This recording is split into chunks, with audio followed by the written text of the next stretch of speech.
이채은입니다. 감사합니다. 아니 오늘 밖에 보니까 날씨 되게 좋더라고요. 이렇게 날씨 좋은 날 여러분은 저와 함께 옛 이야기와 사랑 속으로 떠나볼 것입니다. 여기서 말하는 옛 이야기가 무엇이냐면 바로 여러분들이 아마 잘 알고 있을 그 문장으로 시작하는 이야기인데요. 바로 호랑이 모모 피던 시절에. 혹시 이 빈칸에 들어갈 만 아시는 분 계신가요? 뭐죠? 담배요. 네, 담배 맞습니다. 오늘 제가 할 옛 이야기는 바로 호랑이 담배 피던 시절에 있었던 이야기입니다. 이렇게 옛 이야기를 하기에 앞서서 오늘 이런 강연을 준비하게 된 이유를 조금만 설명해보고 넘어가자면, 혹시 여러분은 이야기꾼이라는 직업을 알고 계신가요? 네. 어떤 거죠? 그 조선기에 전기수라는 직업이 있었던 걸 알고 있습니다. 네, 맞습니다. 그 전기소라는 분이 이야기꾼이었는데요. 그래서 그 문화가 불과 1990년대까지도 남아 있었으나 오늘날에는 거의 소멸한 상태죠. 그래서 오늘 그 이야기꾼의 문화를 여기서 살려보고자 제가 강연을 기획하게 되었습니다. 여기 보이는 그림에 여기 이 남자 있죠. 이 남자가 전기수입니다. 그래서 이런 전기수의 모습을 담은 김홍도의 풍속도이고요. 이제 옛날에는 지금처럼 글을 읽을 수 있는 사람이 많았던 것도 아니고 지금처럼 책을 막 갖고 있었던 것도 아니죠. 그래서 이런 이야기꾼이 대신해서 이야기를 들려주곤 했습니다. 또 조선시대 때는 때마다 장터가 열리기도 했었죠. 그래서 장터에서 굉장히 자유롭게 활동을 하는 이야기꾼들도 있었습니다. 예를 들자면 이렇게 딱 이야기꾼이 서가지고, 아니 그때 사슴이 알려준 곳으로 나무꾼이 갔는데 거기에 선녀가 다음 이야기가 뭐지? 배가 고파서 다음 이야기가 기억이 안 나네? 밥 먹을 돈이 있으면 내 다음 이야기 기억날 것 같은데, 이런 식으로 하면 돈을 줄 수밖에 없겠죠. 여러분들도 웹툰 보다가 끊기면 다들 쿠키 굽잖아요. 그래서 이렇게 해서 돈도 벌고 이야기도 이어나가고 하는 식으로 활동을 하곤 했었습니다. 이러한 이야기꾼의 이야기에 열광하는 사람들이 얼마나 많았으면 이야기꾼이 이렇게 영웅담을 풀어내고 있었는데, 영웅이 이렇게 칼에 찔려서 죽는 장면에서 청중이 이렇게 벌떡 일어나더니 칼로 그 이야기꾼을 찔러 죽여버렸다는 기록이 무려 정조실록에 나와 있습니다. 이제부터 저도 옛 이야기를 이야기해드릴 텐데 여러분은 이렇게까지 과몰입하시면 안 됩니다. 알겠죠? 그러면 이제 이야기 시작해보도록 하겠습니다. 오늘 들려드릴 이야기는 굉장히 이 제목에서 리듬감이 있는 이야기인데요. 바로 구렁덩덩 신선비입니다. 혹시 이 이야기 아시는 분 계신가요? 아무도 없네요. 또 모르는 얘기 듣는 재미가 있죠. 일단 이야기하기에 앞서서 오늘 얘기 드릴 내용은 이 건대 국문과 교수님으로 계시는 신동은 선생님의 이 책 태양과 달을 얻은 사르센바이, 이 책에 있는 구렁덩덩 신선비 내용을 참고해서 제가 일부 각색 후 얘기 드림을 알려드립니다. 그러면 이제 호랑이 담배 피던 시절에 한 마을에 굉장히 가난한 할머니가 혼자 살고 있었어요. 근데 어느 날 갑자기 배가 불러오기 시작한 거예요. 이 늙은 할머니가 임신을 할 수도 없는데 진짜 어느 날 갑자기. 그래서 배가 점점 불러오더니 결국 애를 낳은 거예요. 낳았는데 낳고 보니까 이게 뭐야? 이게 뭐야? 여기 앞에 계시는 할머니, 이게 뭐죠? 뭔지 아시겠나요? 그 제목 참고해서. 구렁이 맞아요. 사람이 아니라 구렁이를 낳은 거예요. 그래가지고 할머니가 너무 당황해가지고 이 구렁이를 뒤주에다 넣고, 그 사도세자 넣는 거 아시죠? 거기다 넣고 제 삿갓으로 살포시 덮어놨어요. 근데 이 할머니 옆집에 그 지역 굉장한 부자가 살고 있었어요. 근데 이 부잣집에 딸이 총 3명이 있었는데 이제 옆집에 구렁이를 낳은 건 모르고 애가 태어났다니까 궁금하잖아요. 할머니가 애를 낳았다니까. 그래서 한 명씩 가보기 시작합니다. 그래서 첫째 딸이 먼저 가가지고 똑똑똑, 할머니 애기 볼 수 있어요? 하고 물어봅니다. 그랬더니 할머니가 아무 말 없이 이렇게 삿갓을 가리킵니다. 그래서 첫째 딸이 이렇게 삿갓을 들춰봤는데 이게 뭐야? 사람이 아니라 구렁이잖아? 하고 놀라서 도망쳐버립니다. 그리고 둘째 딸이 또 찾아와서는 죄송해요, 할머니 애기 볼 수 있어요? 라고 하고 물어봅니다. 그래서 물어봐서 할머니가 또 삿갓을 손가락으로 가리킵니다. 열어보고 둘째 딸도 뭐야, 사람이 아니라 구렁이잖아 하면서 도망칩니다. 그리고 마지막으로 셋째 딸도 찾아와요. 찾아와가지고는 똑같이 할머니 애기 볼 수 있어요? 하고 물어요. 또 할머니는 어떻게 했을까요? 손가락으로 사갓을 가리켰겠죠. 들춰보더니 셋째 딸이 어머나 구렁동동 신선미님이시네? 하고 하는 거예요. 되게 특이하죠. 그러니까 구렁이 보고 신선미님이래요. 이 구렁이의 존재를 굉장히 높여서 얘기를 해준 거죠.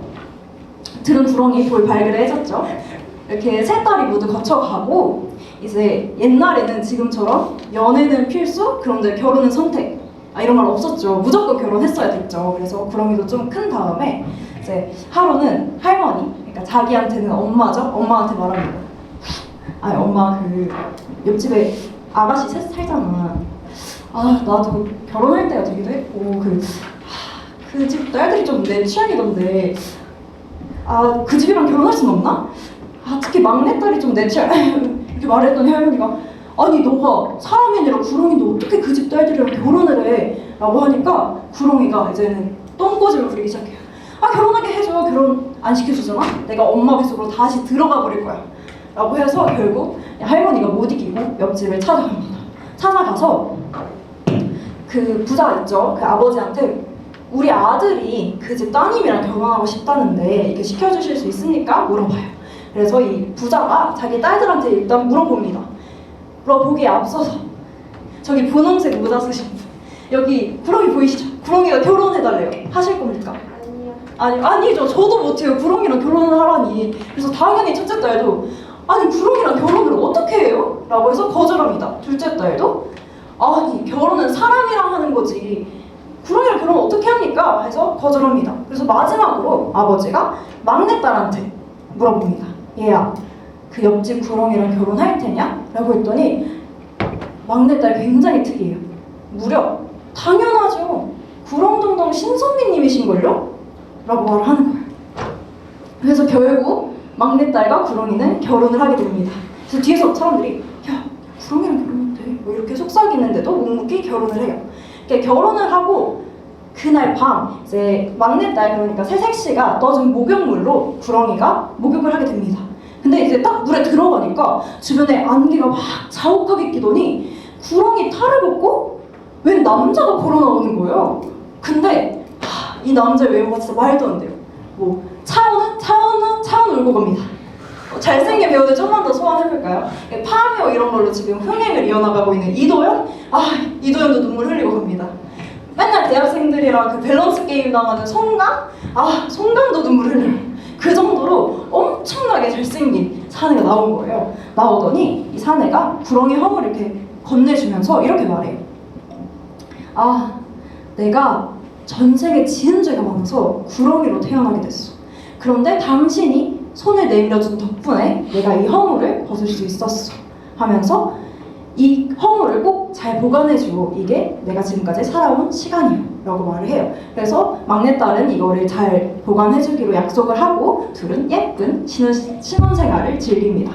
그러다가 이제 옛날에는 약간 출세할 수 있는 길이 하나로 정해져 있었죠. 진행자님, 그럼 뭘 봐야 됐을까요? 과거 시험을 봐야 될 것 같습니다. 맞습니다. 과거 시험을 봐야 되죠. 그래서 준비를 하고 이 구렁이 선비님도 과거를 보러 한양으로 떠납니다. 한양으로 떠나는데 가기 전에 마지막으로 한 번 더 부탁해요. 이 허물을 꼭 잘 보관해줘. 그래서 막내딸은 그거를 서랍장에 잘 넣어놓고 하루하루 내님은 언제 다시 오실까 하면서 기다립니다. 근데 그 첫째 딸하고 둘째 딸 있잖아요. 막내 언니들 입장에선 너무 당황스러운 거예요. 분명 구렁이랑 결혼을 했는데 이 잘생긴 남자 뭐지? 둘이 짜고 쳤구나. 둘이 결혼하려고 우리 속였구나. 그래서 막내딸이 집을 비운 사이에 이렇게 들어가서 막 집을 뒤집니다. 뒤져다 보니까 아니나 다를까 구렁이 허물이 나오는 거예요. 그래서 이거 쓰고 쟤네가 연극했네. 쟤네가 이거 쓰고 우리 속였네. 해가지고 괘씸해서 이거를 홀라당 태워버립니다. 막내딸이 다시 돌아왔을 때는 이미 이 허물이 다 타버리고 난 후였어요. 그래가지고 근데 하필이면 또 이날 구렁이 선비님이 과거에 합격을 하고 집으로 돌아오고 있었던 길인 거예요. 집으로 돌아오는데 뭔 냄새지? 내 색시가 결국에 내 탈을 태웠구나. 나 안 기다려주고 나 이제 이 집 못 들어가 라고 해서 결국 집에 들어가지 못하고 호련히 사라져버립니다. 그래서 어떻게 됐냐면 방금 되게 다들 궁금한 표정이던데 얘기해드릴까요? 네. 얘기해드릴까요? 네. 원래 이 뒤부터는 유료분인데 제가 오늘만 특별히 풀도록 하겠습니다. 괜찮으신 분들은 이따 끝나고 저한테 100원씩 주고 가세요. 이렇게 이제 막내딸은 이제 구렁이 선비가 떠나고 자기 잘못도 아니잖아요. 근데 너무 그리운 거예요. 그래서 참다가 못해서 결국 구렁이 선비를 찾으러 길을 떠납니다.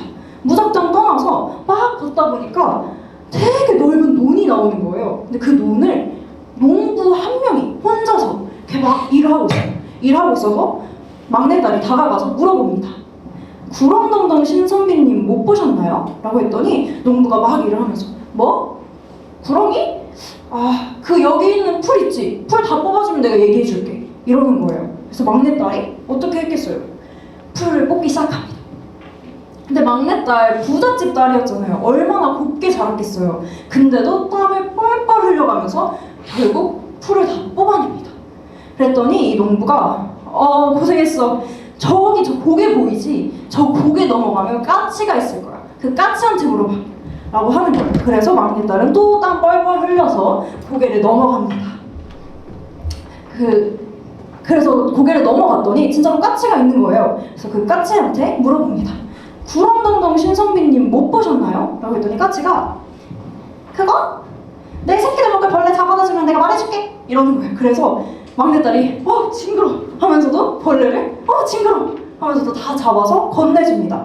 그랬더니 까치가 이리로 하면서 날아다니는 거예요. 그래서 따라오라는 거구나 하고 막내딸이 따라갑니다.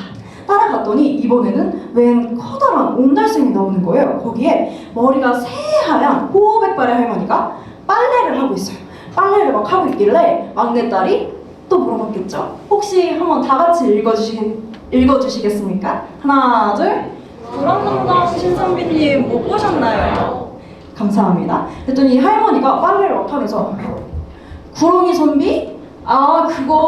그거 여기 빨래 보이지? 검은 빨래는 하얗게, 하얀 빨래는 검게 빨아주면 내가 말해줄게. 이게 얼마나 황당한 부탁이에요. 근데도 구렁이 선비님 봐야죠. 그래서 막내딸은 빨래를 막 하기 시작합니다. 그래서 성공했을까요? 이제 성공했을 것 같다.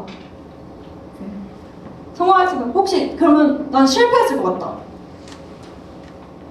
계시네요. 실패했을 것 같다는 분들의 예상을 깨고 막내딸은 빨래를 성공해냅니다. 이게 어떻게 된 일이냐면 검은 빨래는 원래 하얀 옷이었고 하얀 빨래는 원래 검은 옷이었는데 때가 끼면서 그렇게 보였던 거예요.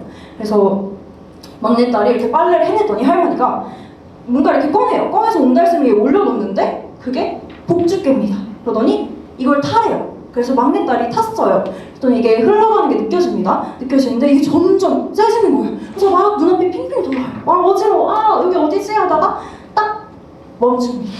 그래서 막내딸이 조심스럽게 발을 내딛어보니까 굉장히 신비로운 세계가 펼쳐진 거예요. 누가 봐도 별세계예요. 그 신비로운 땅을 여기는 어디지? 하면서 막내딸이 천천히 걷기 시작합니다. 걷다 보니까 웬 밭이 나와요. 그 밭에 웬 여자애가 막 노래를 흥얼거리면서 뛰어다니고 있어요. 그래서 자세히 그 내용을 들어보니까 구렁덩덩 신선비님이 내일 모레 장가를 가신다는 거예요. 그래가지고 너무 어이가 없어서 딱 잡아가지고 야 구렁덩덩 신선비님 어디 계셔? 라고 했더니 그 여자애가 머뭇대다가 저기요 하고 집을 가리킵니다. 그래서 막내딸은 그 집을 또 찾아가죠. 찾아가가지고 문 열자마자 야 구렁이 나와! 라고 하는 게 아니라 장독대 뒤에 몰래 이렇게 숨어가지고 구렁이 선배님이 나오기를 기다립니다. 그렇게 밤이 되고 집에서 구렁이 선배님이 이렇게 나오는 거예요. 나오더니 오늘 날씨 진짜 좋다. 내 옛날 색시는 잘 지내고 있을까? 나와 같은 달을 보고 있을까? 오늘따라 그립다. 이렇게 말을 하는 거예요. 그래서 딱 듣고 막내딸이 구렁이 선배님도 여전히 날 사랑하고 있구나 라는 확신을 얻어서 저도 같은 달을 보고 있어요 하면서 나옵니다. 그랬더니 구렁이 선배님이 너무 반가워가지고 막 둘이 얼싸안고 보고 싶었어, 뭐 어디 갔었어, 막 사정이 있었어 하면서 막 얼싸안고 우는데 그러다가 갑자기 구렁이 선배님이 잠깐 하고 막내딸을 떼어놓더니 자꾸 찾아와서 같이 살아달라는 사람이 있어서 내가 내일 모레 결혼하기로 했어. 미안하오. 이렇게 말하는 거예요. 이해됩니까? 이해 안 되죠? 근데 어떻게 여기다 대고 그래요 그럼 그 사람이랑 잘 사세요 하고 돌아갈 수 없잖아요. 어떤 과정을 거쳐서 여기 왔는데. 그래가지고 막내딸 정말 비범합니다. 와가지고는 그러면 그 새로 결혼하기로 한 새 각시랑 나랑 승부를 해가지고 이긴 사람이랑 결혼해달라고 이렇게 승부를 겁니다. 와, 뭐 환승연애 이런 것보다 더 흥미진진하죠. 그리고 새 각시 받아들입니다. 그리고 총 3개의 시합을 하게 돼요.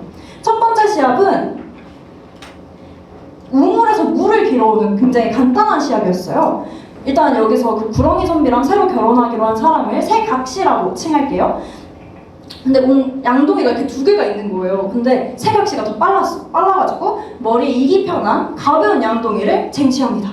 그리고 그래서 막내딸은 되게 무거운 양동이를 머리에 이고 물을 길어오게 된 거예요. 근데 놀랍게도 막내딸이 이깁니다. 왜? 막내딸 막 풀 뽑고 빨래하고 벌레 잡고 있었죠. 그 과정에서 체력이 길러진 거예요. 그래서 결국엔 이깁니다. 여러분 아시겠죠? 사랑을 쟁취하기 위해서는 뭘 해야 된다? 운동을 해야 된다. 맞습니다. 운동해야 됩니다. 그리고 두 번째 승부로 넘어갑니다. 두 번째 승부는 수수께끼를 푸는 거였어요. 그래서 이제 첫 번째 문제를 이렇게 냅니다. 첫 번째 문제는 세상에서 가장 아름다운 새는 무엇일까요? 였어요. 그랬더니 새 각시가 세상에서 가장 큰 새는 무엇일까요? 이게 문제였어요. 그래서 새 각시가 고민하면서 까마귀? 독수리? 학? 막 내뱉습니다. 했더니 막내딸은 차분하게 아닙니다. 세상에서 가장 큰 새는 먹새입니다. 먹는 것만큼 이 세상에서 큰 건 없죠. 라고 말을 하는 거예요. 근데 재밌는 시합이 이때서 몰려들었던 관중들이 수건대기 시작해요. 맞는 것 같은데? 왜냐면 이때 의식주 해결하는 것보다 중요한 게 없었죠. 그래가지고 막내딸 말대로 먹는 것보다 큰 게 없지. 그럼 막내딸의 말이 맞네. 여론이 형성되면서 첫 번째 문제 막내딸의 정답으로 돌아가게 됩니다. 여론도 중요해요, 여러분. 두 번째 문제 세상에서 가장 아름다운 꽃은 무엇일까요? 였어요. 그래서 새 각시가 개나리? 진달래? 무궁화? 이렇게 막 또 뱉어내요. 그랬더니 막내딸이 가만히 아닙니다. 세상에서 가장 아름다운 꽃은 목화입니다. 목화솜으로 우리가 옷을 지어 입을 수 있으니 이보다 고귀하고 아름다운 꽃이 어디 있습니까? 라고 말을 되게 잘했어요. 그랬더니 또 사람들이 야 막내딸 말이 맞는 것 같아. 야 맞는 것 같아. 이렇게 수근대기 시작합니다. 여러분 혹시 그 꿈빛 파티실이라는 애니메이션 보셨었나요? 네. 거기 보면 사실 케이크 만드는 건 비슷한 것 같은데 입 잘 털어서 여론 형성한 팀이 이기죠. 그래서 두 번째 문제도 막내딸의 정답으로 인정이 됩니다. 그리고 이제 세 번째 문제로 넘어가기 전에 그런 생각 하실 수도 있어요. 아니 시합 3개 하기로 했고 지금 첫 번째, 두 번째 다 막내딸이 맞춰줬으면 3판 2선승으로 막내딸의 승리 아니야? 라고 하실 수도 있는데 레뮤즈 MT 다녀오신 분들 계시죠? 원래 배점은 뒤로 갈수록 높아집니다. 앞에 10점, 10점이어도 세 번째 문제 30점 배점. 원래 그런 법이죠. 그래서 세 번째 시합 진행하게 됩니다. 세 번째 시합은 호랑이 눈썹 3개를 구해서 망건과 관자를 만들어 오는 난이도부터가 남다르죠? 그런 시합이었어요. 여기서 망건과 관자가 뭐냐면 그 아까 나왔었던 차원 씨를 다시 불러서 여기에 이마에 두르고 있는 게 망건이고 여기 옆에 관자놀이에 고정한 게 관자입니다. 그래서 이거를 만들어 오래요. 그래서 막내딸이 너무 막막하지만 일단 호랑이를 찾아야 되니까 산속으로 들어갑니다. 산속으로 들어갔더니 웬 되게 수상한 오두막이 하나 있는 거예요. 그래서 그 오두막에 들어갔더니 그때 그 빨래 시켰던 할머니 있죠. 그 호호백발의 할머니가 계시는 거예요. 그래서 지금까지 사연을 막 설명합니다. 그랬더니 할머니가 치마자를 이렇게 들추면서 여기 들어와 있어. 내가 해결해 줄게. 라고 말하는 거예요. 그래서 들어가 있었더니 들어가자마자 호랑이 한 마리가 걸어 들어옵니다. 그러더니 아니 할머 여기 인간 냄새 나는데? 여기 인간 있지? 막내딸 어떡하지 하는데 할머니가 굉장히 태연하게 뭔 소리야 여기 와서 앉아봐 내가 이 잡아줄게 라고 해서 이를 잡아주다가 몰래 눈썹 하나를 쏙 뽑아버립니다. 그렇게 호랑이가 나가고 한 마리가 더 들어오는 거예요. 알고 보니까 이 호랑이가 삼형제였어요. 그래서 할머니가 이 삼형제의 눈썹을 하나씩 뽑아서 호랑이 눈썹 3개를 마련해 줍니다. 그래서 막내딸이 나와가지고 이 눈썹을 받고 아 너무 감사해요. 어떻게 이렇게까지 도와주세요? 라고 했더니 할머니가 너가 진짜 각시니까 내가 도와주는 거야 라고 말을 합니다. 그렇게 해서 막내딸은 호랑이 눈썹으로 망건과 관자를 만들어 오고 새 각시는 성공했을까요? 성공했을 것 같다는 분 혹시 계신가요? 그럼 다 실패했을 것 같다? 여러분의 예상이 맞습니다. 만들어 오긴 했는데 호랑이 눈썹을 못 구해서 고양이 눈썹으로 대신 만들어 온 거예요. 그래서 당연히 막내딸의 승리로 돌아갔죠. 세 개의 시합 모두 막내딸이 이겼어요. 그래서 사람들이 막 환호성을 치면서 너가 정말 새색시야 이렇게 칭찬을 해주고 새 각시도 진짜 이 사람도 전 제일 비범하다 생각했어요. 되게 쿨하게 인정해줍니다. 그래 너가 구렁이 선비랑 결혼해 라고 인정해주고 그래서 막내딸과 구렁이 선비님은 결혼해서 오래오래 행복하게 살았다는 것으로 이 이야기는 마무리됩니다. 어때요? 혹시 재밌게 들으셨나요? 네. 다행입니다. 이런 구렁텅텅 신선비 같이 입에서 입으로 전해내려온 문학을 구비문학이라고 하는데 구비문학에는 답이 없습니다. 그래서 여러분들이 이렇게 들으면서 납득이 가지 않았던 부분, 이해가 가지 않았던 부분도 있을 텐데 그것을 자유롭게 채워나가시길 바랍니다. 그렇게 채워나가는 것까지가 구비문학을 옛이야기를 듣는 과정이라고 생각을 해요. 근데 이렇게 끝하고 하긴 아쉬우니까 제 짧은 해석을 덧붙여볼까 하는데요. 물론 정답은 아니므로 다르게 생각하셔도 환영입니다. 이야기 속에서 막내딸, 호랑이, 아니면 구렁이 탈 이런 요소들을 화소라고 하는데요. 이야기에서 굉장히 중요한 요소들을 뜻하죠. 이런 것들을 뽑아서 이 화소의 의미를 분석하는 게 구비문학을 분석하는 방법 중에 하나입니다. 그래서 오늘은 막내딸이라는 화소만 뽑아서 얘기를 해볼게요. 왜 막내딸이 하필 이야기의 주인공이었을까요? 사실 이야기 속에서 가장 신비로운 존재를 뽑으라고 하면 당연히 구렁이 선비죠. 구렁이로 태어나서는 막 탈벗고 차은우가 나오고 굉장히 신비로운 존재는 구렁이 선비인데 이야기를 읽어보면 구렁이 선비의 일생이 아니라 막내딸의 모험이죠. 왜 막내딸이 이야기의 주인공이었을까? 사실 막내딸은 그 누구보다도 큰 힘을 가지고 있는 인물이에요. 이야기를 자세히 들여다보면 그것은 바로 구렁이의 모습이든 사람의 모습이든 변함없이 누군가를 사랑할 수 있는 힘, 이 힘을 가지고 있었던 것이죠. 굉장히 어려운 일이에요. 그 차은우 같은 그 선비를 사랑하는 일은 비교적 쉬울지 몰라도 그 구렁이의 모습 사랑하기란 굉장히 어렵잖아요. 그런 반문을 제기할 수도 있어요. 그 구렁이는 그 허물이고 그게 거짓이고 그 안에 있는 그 알맹이 그 선비가 진짜잖아.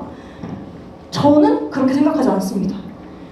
이 구렁이의 모습도 구렁텅텅 신선비의 일부인 거죠. 그 구렁이의 모습도 선비도 모두 구렁텅텅 신선비입니다. 막내딸은 그 모든 모습을 사랑했고요. 만약에 사랑하는 연인이 갑자기 막 살이 엄청 쪄가지고 헤어진다던가 아니면 이 연인한테 유전적으로 탈모가 있었던 거예요. 그래서 어느 날 갑자기 머리가 다 벗겨졌어. 그랬더니 좀 깬다 우리 헤어지자 라고 한다던가 이러면 이게 과연 사랑일까요? 그러니까 그 사람의 어느 순간 한 모습을 좋아했던 것이라고 할 수는 있어도 그 사람 자체를 사랑했던 것으로 보기는 어렵죠. 그러나 이 이야기에서 말해주는 진정한 사랑은 그 존재 자체를 사랑해주는 일이다 라고 이야기는 말해주고 있습니다. 그러니까 우리가 살아가면서 살아가면서 겪는 시간, 사고 그런 것들에 따라서 겉모습은 누구나 변할 수 있죠. 그런 겉모습의 변함에도 불구하고 존재 자체를 사랑하는 일, 그것이 사랑의 본질인 것입니다. 이러한 본질을 품고 있기 때문에 그 옛날의 이야기가 오늘까지도 계속해서 이야기되고 있는 것이 아닐까요? 오늘 집 가면서 오늘 구렁텅텅 신선비 얘기 들으셨던 거 생각하면서 그러게 나한테 사랑은 뭘까? 한 번쯤 생각해 보셨으면 좋겠습니다. 여러분들도 막내딸처럼 누군가를 사랑하기를, 또 누군가가 여러분을 막내딸처럼 사랑해주기를 바라면서 이상으로 강연 마치도록 하겠습니다. 감사합니다.